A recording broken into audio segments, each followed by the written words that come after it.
সম্মানিত ভাই, আজকের এই জনসমাবেশে এই সামনে ভাই এই জায়গায় বসে যান, আপনি দক্ষিণ পাশে আসেন।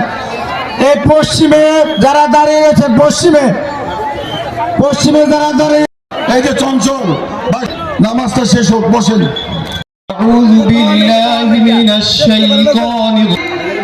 একজন সন্তান হিসেবে খানের ভাইরা আপনাদের সংসদ নির্বাচনের স্বাধীন ব্যারিস্টার তমিল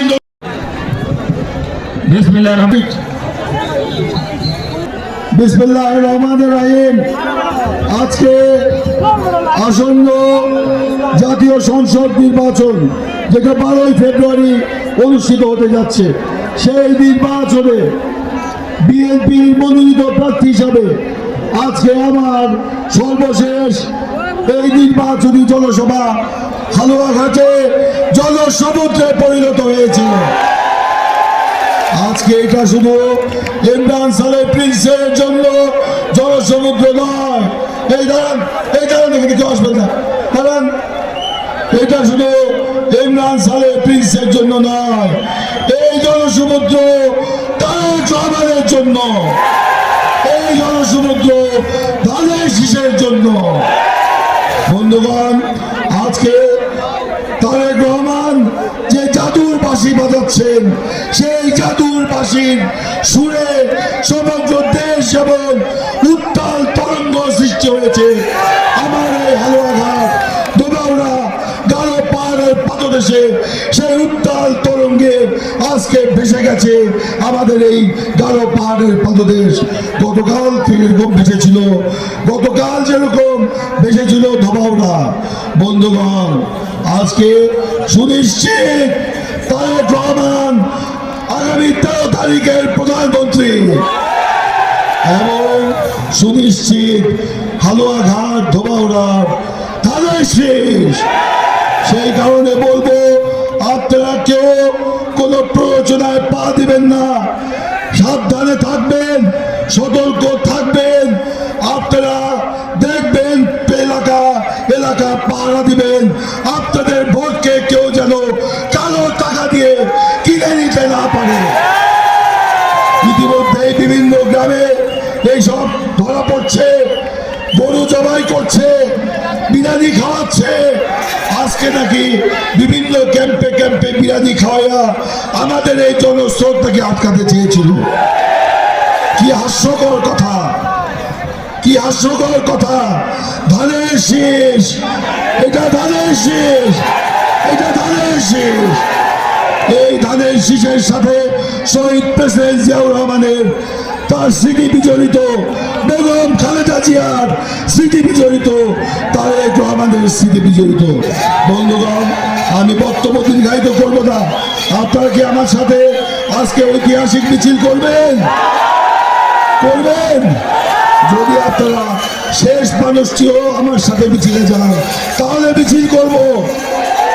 আমি বলতে চাই, আজকে শেষ বক্তব্য, আজকে পাহাড়ের কান্না যদি থামাতে চান, ঘরে ঘরে বোবা কান্না যদি থামাতে চান, এই হালুয়াঘাটে কলকারখানা যদি তৈরি করতে চান, বেকারত্বের অবসান যদি করতে চান, এই হালুয়াঘাটে আপনারা যদি রেলগাড়ি নিয়ে আসতে চান, আপনারা হালুয়াঘাটে যদি পৌরসভাকে প্রথম শ্রেণীর পৌরসভায় পরিণত করতে চান, আগামী 5 বছরে হালুয়াঘাটের প্রত্যেকটি রাস্তা যদি আপনারা পাকাকরণ করতে চান, ব্রিজ যদি করতে চান, মানুষের আর্থ সামাজিক উন্নয়ন যদি করতে চান, ব্যবসা বাণিজ্যের সম্প্রসারণ যদি করতে চান, পর্যটন শিল্প যদি গড়ে তুলতে চান, যদি বিদ্যুৎ নিরবিচ্ছিন্ন বিদ্যুৎ সরবরাহ চান, যদি আপনারা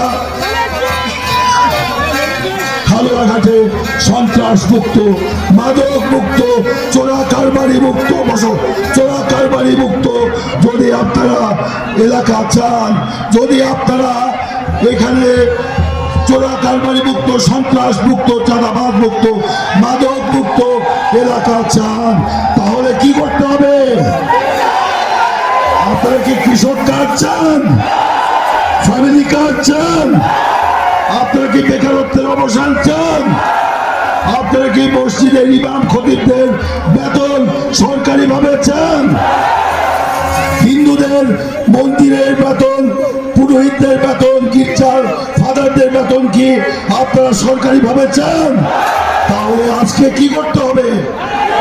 ধানের শীষে ভোট দিতে হবে। আপনারা কি চান তারেক রহমান প্রধানমন্ত্রী হন? বোনেরা কি চান তারেক রহমান প্রধানমন্ত্রী হন? বোনেরা কি চান মেয়েরা স্নাতকোত্তর পর্যন্ত ফ্রি লেখাপড়া করুক? আপনারা কি আপনাদের আর্থসামাজিক উন্নয়ন চান? তাহলে কি করতে হবে? ইমরান সালেহ প্রিন্সকে শুধু এমপি বানালেই চলবে না, তারেক রহমানকেও প্রধানমন্ত্রী করতে হবে এবং এখানে এইগুলোর উন্নয়ন ঘটাতে হবে। আমি বলতে চাই, আপনারা আজকে ফিরে গিয়ে বাড়িতে এলাকায় এলাকায় পাহারা বসাবেন, যাতে কোনো ধরনের সন্ত্রাস, কালো টাকা দৌড়তে আপনাদের যাতে কোনো রকম ভোটের কেনাবেচা কেউ করতে না পারে, কেউ যেন টাকা নিয়ে এলাকায় এলাকায় ঘুরতে না পারে। ঢুকলে কি করবেন জানেন? ডাকাত ডাকাত ডাকাত ভোট ডাকাত করে ঘিরে ফেলবেন, পুলিশকে খবর দিবেন, আমরা গিয়ে সেটা প্রতিরোধ করবো ইনশাল্লাহ। আজকে টাকা দিয়ে ধানের শীষের ভোটকে কেউ নষ্ট করতে পারবে না। ধানের শীষ, ধানের শীষ, ধানের শীষ।